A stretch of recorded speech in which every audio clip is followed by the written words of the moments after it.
sa kinaukulan, hangad ko po sana na mapanood ninyo itong video na to. Ah, Dahil po ito ay nangyari during pandemic, ah, na merong lokohan, panloloko, pandaraya, pagnanakaw ng BDO against panloloko po ng BDO during pandemic sa akin. Ako po ay naandito ngayon kaysa gumawa po ako ng video, hindi po para kumita. Kasi po itong kaso ko na to ay inabot na po ng 4 na taon at gusto ko po ng justice. Okay? Hustisya para sa akin bilang creditor at yung mga pera po na nawala sa akin na sana'y maibalik at makuha ko na po yung titulo ng aking bahay. First po, kaya ko rin po kasi ginawa ito nung nakita ko po kung paano ang pagnanakaw at pandaraya na ginawa ng BDO laban sa akin. Kasi po talagang hindi ko po talaga tinigilan itong kaso na to. Nakaabot na po kami sa BSP. Nagkaroon na po kami ng 2 mediation but unfortunately laging terminated. Okay? Hindi man lang po chine-check ng BSP yung mga ebidensya po na ibinibigay ko po sa kanila. Kaya po I'm hoping na itong video na to ay makarating sa kinauukulan at mabigyan po sana ako ng hustisya. Hindi lamang po ako kasi alam ko po na marami ang mga may kaso na katulad ko. First po, kaya ko po ginawa ito kasi hindi ko na po talaga matiis. Siguro natutrauma na rin po talaga ako dahil po nagkautang na rin po ako ng malaki para lamang po makabayad dito sa bangko na to. But unfortunately, the more na nagbabayad ka, mas lalong lumalaki ang utang mo, parang hindi po nababawasan. So, tingnan po natin kung paano po ang ginawang pandaraya ng BDO sa akin. Dito po, sa mga evidence ko po na ipapakita po sa inyo, ay ito po ay prepared, chinek, okay? At ito po ay aprobado ng 3 tao po. Ayan po. So, hindi po ako gumawa-gawa ng mga dokumento na to. In fact, kung mapapansin nyo po, itong dokumento na po na to ay 1 buwan mahigit ko hong hinintay kasi kinukulit ko po ang BSP na mabigyan po ako ng kopya dahil ang tagal-tagal na, lagpas 1 buwan na, hindi pa po naibibigay sa akin. At nung naibigay naman po, ganito naman po kalabo. Imagine, pinaghintay ako ng 1 buwan, ganito lang po pala kalabo ang ibibigay sa akin. Ang tanong ko sa San Mateo branch, bakit ganito kalabo? May itinatago po ba ang BDO? Bakit malabo ang ibinigay na kopya sa akin? So, eto po, nung terminated ulit yung pangalawa naming mediation sa BSP, nagtataka na po ako, talagang dinoble check ko yung mga dokumento na ibinigay sa akin ng BDO. Only to find out na ang dami pong discrepancy sa mga dokumento na to. Unang-una na po, kung mapapansin nyo po, itong dokumento na to na hinihintay ko ng lagpas 1 buwan. Okay? Kung mapapansin nyo po, batay sa pag-check ko, wala po akong December 18, 2018 na ang katibayan po ito, binawasan po nila ako. Ayan. Pero dito po sa dokumento na ibinigay nila sa akin, wala po. Wala yung 21,984.75. Okay. Samantalang po ito ay chinek, okay, in-approve po ng BDO. Next po dito, ang sumunod po dito, eto po, ayan. Bukod po dun sa aking natuklasan, kung mapapansin nyo po yung aking mga dokumento, puro red po yan. Okay, pulang-pula po. Kasi po, eto po, yung mga naka-red po dito, iyan po yung kinaltas nila sa savings ko. Pero kung mapapansin nyo yung black, okay, ang laki po ng difference. Ayan, pansinin nyo po Kasi po, sabi po ng BDO, okay,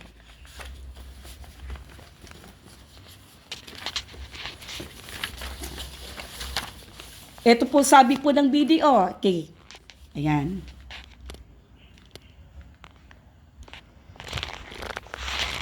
tutukan. Ayan. Nakalagay po dyan ay all datas are recorded even up to the last centavo of your payments are recorded as a client. Paano po ito? So, ibig po bang sabihin, talagang sinungaling po sila. Kasi, bakit po, hindi na-jibe yung binawas po nila sa savings ko, dito po sa nakalagay sa history of payments, kung ang sinasabi naman po pala nila, all datas are recorded, even up to the last centavo of your payments are recorded as a client. So, sinungaling po ang BDO, hindi po ba? Pansinin nyo rin po ito, yung 1118. Dito, nung 1118, 3 beses po akong kinaltasan. Pansinin nyo po, yung balance. Ang nakalagay po sa akin dyan ay 1,459,646.33. Pansinin po ulit, Kasi 3 beses ako. Sa pangalawang pagkaltas sa akin, ang naging balance ko ay tumaas. Naging 1,467,073.45. So, kung mapapansin niyo, mali na yung computation ng aking balanse. Paki-check po yung balanse ko. Ayan. Ayan po. So, tingnan nyo po yung aking balanse. Siyempre po, yung pinaka-total niyan, mali na. Ayan.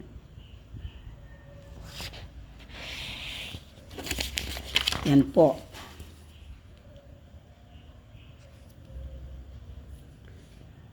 Ayan.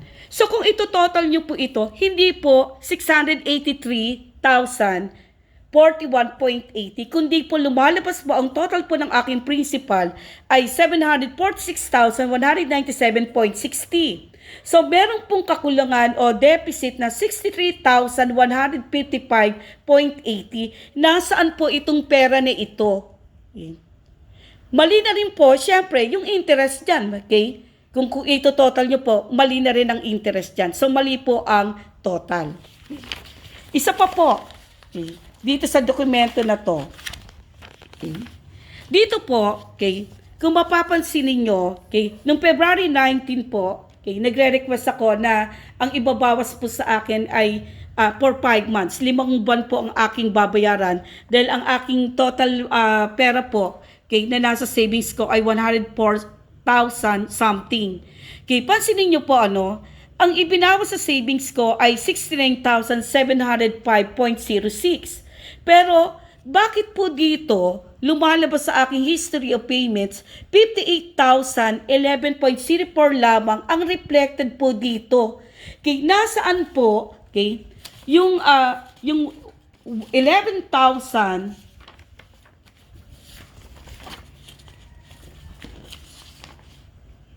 nasaan po yung 11,694.02? Saan po napunta? At yung mga pera po dito, na hindi po tama ang mga amount na nakalagay sa aking history of payment, samantalang ito ay dumaan na sa pag-check. Hindi po ba para sila ay magkamali? Isa pa po. So, eto po yung magpapatunay dyan. Ayan po yung mga binawas po nila sa akin.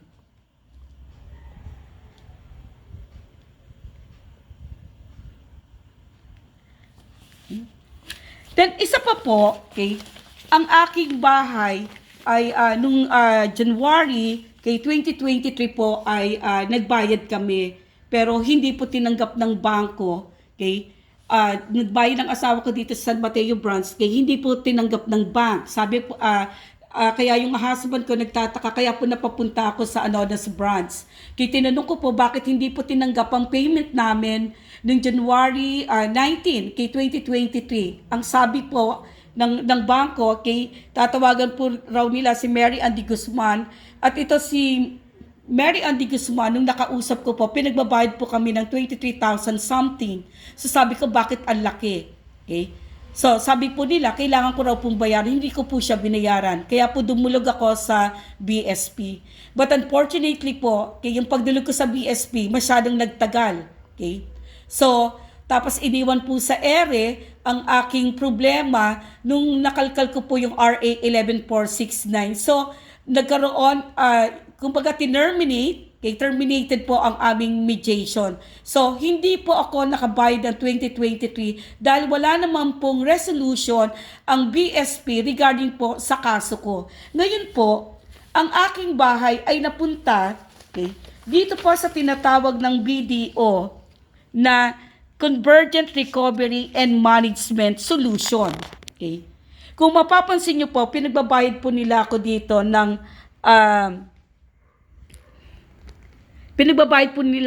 pool. So, ito po ay nakakainis pa nga po dahil sa iba po nila na i-address itong notice na to for foreclosure. Dito po, nakausap ko dito si Ma'am Elizabeth Aguilar. So, eto po, kinumpute niya, na sabi ko nga po, gusto ko po sanang bayaran in full. Pero sabi niya po, ito muna raw ang bayaran ko.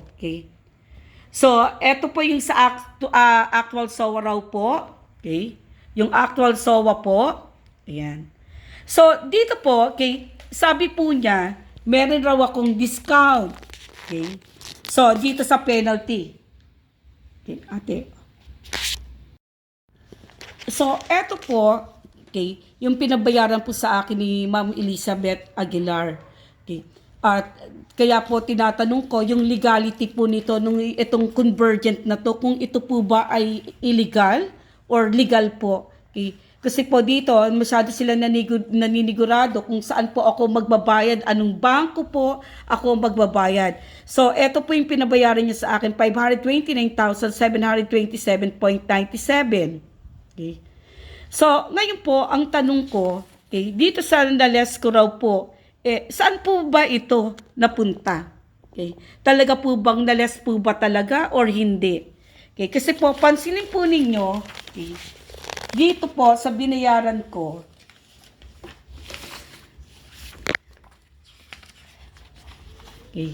dito po sa binayaran ko, kasi po January 24, 529,000 po ang aking binayaran. Pero lumalabas po dyan, 467,000 lang, 756.14 ang pumasok. Ito po ay merong deficit na 61,971.83. Nasaan po itong pera na ito? Na binayaran ko doon sa convergent na 529,727.97. So, ito na naman po ang tanong ko, nasaan po ito? Then, bukod po dito, ito po, pansinin po ninyo, hindi pa man tapos ang pandemic, may nakaabang na sa aking Baho Act 1 na accrued interest at Baho Act 2 accrued interest. Ito po ay 28,421.16 at 18,454.80. Ang tanong ko sa kanila, nagtaka po kasi ako bakit lumaki na yung payments ko ang sinasabi po nila ay pumayag daw po ako. No. February 19 or February 18, tumawag po ako sa kanila na sana ang mabawas po ay 5 months. Ang babayaran ko po doon sa 104,000. Pero ang ginawa po nila, 69,000 lang po. Ang ibinawas nila. Kaya nagtataka ako kung bakit enough naman po yung pera. So, dito po, bumalik po tayo dito sa Baho 1. Kasi sa RA 11469, nakalagay po doon na no accrued interest on interest. Pero ito, bakit po may Baho Act 1 ako at saka may Baho Act 2, samantalang nagbabayad na po ako. Kung mapapansin niyo po yung payments ko. Then, bakit po ako may penalty during bayanihan? May accrued interest na, may penalty pa po, na 26,117.45. Ang tanong ko po, para saan po ba yung RA 11469 kung hindi naman sinunod ng bangko na to? Imagine, hindi pa po tapos ang pandemic nito. Nasa bayanihan pa po ito Bakit po ako may accrued interest na Baho 1 at saka Baho 2? At saka yung penalty ko po na napakalaki. 28,000, 18,000 at saka 20,000. Dito, ang sabi nila, meron daw po akong grace period na 90 days. Saan po nila ni-apply? Pagka lifted po ng EDQ, may nakaabang agad na penalty, na accrued interest, samantalang hindi pa ako nila nakakausap. Hindi po ba? So, yung RA 11469, paano po yan? Okay? May bawas ako. Okay? Pansinin nyo po yung ginawa po nila. Dito po, okay, lumalabas sa dokumento po na hawak ko, dito po, ayan, lumalabas na itong COVID-19 interest, nakalagay po dito ay June 29, 2020. Kung mapapansin nyo po, ito ay June 18 or nag-start ng July 18, 2020. Bakit po dito? Okay, July 19. Kung mapapansin ninyo, wala naman akong ibinayad na 28,000. Okay, staggered po ang ginawa nila. Ayan po, oh. Then, ang sumunod dyan, okay, ayan, 18,000. Okay, noong 12, okay, noong December 2, 2020, 18,000. Okay, December 2, 2020. Okay, nakalagay po dito. Saan po dito? Yung December 20 na sinasabi po nila. Okay? January na po ito. So, ibig sabihin, yung mga entering pera po dito ay baseless. Hindi po ba? Paano ko sila paniniwalaan? Di ba? Yung mga amount na nakalagay dyan ay hindi akma doon sa ibinawas nila, sa kinaltas nila. Kaya po, nakikiusap ako sa gobyerno na sana po, okay, itong kaso na to ay ma-open po sana sa Senado. Dahil hindi lamang po ako ang may kasong ganito na pinahihirapan na lahat ng pera ng ibinabayad namin ay napupunta lamang sa interest at konti lamang ang napupunta sa principal. Ito po ay panloloko, pandaraya, pagnanakaw ng BDO sa akin bilang creditor. Na sarang mabigyan po ako ng hustisya dito po sa panloloko ng bangko na ito.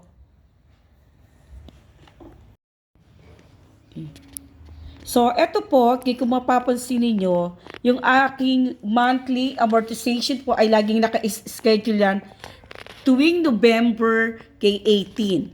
Okay. November 18, yan po ang aking amortization schedule. At kung mapapansin nyo po, okay, ang aking term po ay 180 months, hindi po 185. Okay, katulad ng ginawa nila, 185 months. Bakit po nila binago yung term ko?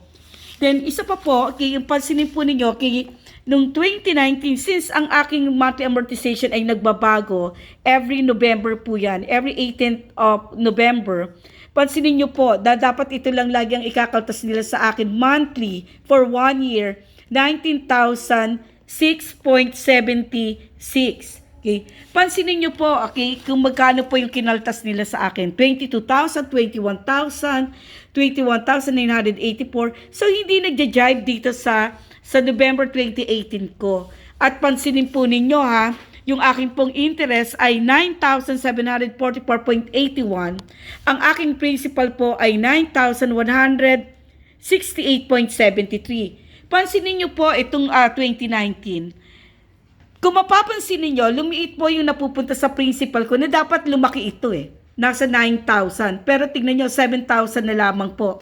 At magkano po yung napupunta sa interest? Imagine, 14,501.28.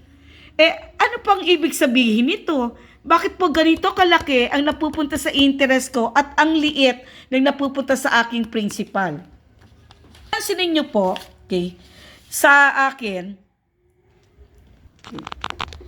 ito po, okay, yung 11, bukod dun sa 2019, ito naman po yung 11-18-22. Ang babayaran ko lang po dapat monthly for 1 year ay 19,400.15. Pero hindi po, sinabi ko po kanina na si Mary Andy Guzman, ang pinababayaran po sa akin ay 23,000 something, kaya hindi po ako pumayag. So kung mapapansin niyo, yung 2022 ko, up to 2023, November 2023, dapat po 19,400 lang, 0.15 ang aking monthly amortization. Bakit po tumaas? Bakit po hindi nasunod yung aking schedule of monthly amortization? Pwede po ba yan na pwedeng tumaas? Hindi po dapat pwede. Kung ano yung nung November ko, yan po dapat all throughout for 1 year ang babayaran ko. At hindi nila pwedeng taasan.